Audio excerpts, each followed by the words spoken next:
গরম গরম ভাত বন্ধুরা, মিনিকেট চালের ভাত।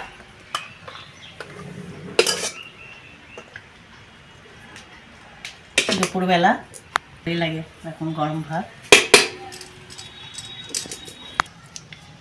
লঙ্কা,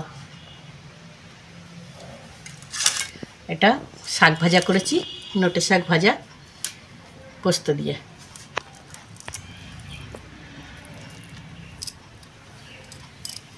এটা উচ্ছে আলু ভাজা, ঝুরঝুরে করে উচ্ছে আলু ভাজা।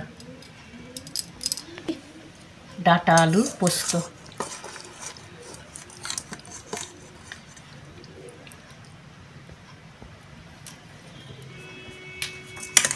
পোস্তটা এত সুন্দর হয়েছে, একদম গাঢ়, দারুণ লাগে খেতে ডাঁটা পোস্ত।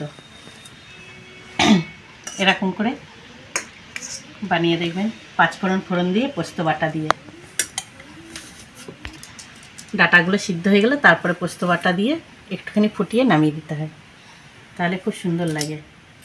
আর কাঁচা লঙ্কা আর পোস্ত দিয়ে করেছি ডাঁটা পোস্ত, দারুণ একদম খেতে যা লাগবে।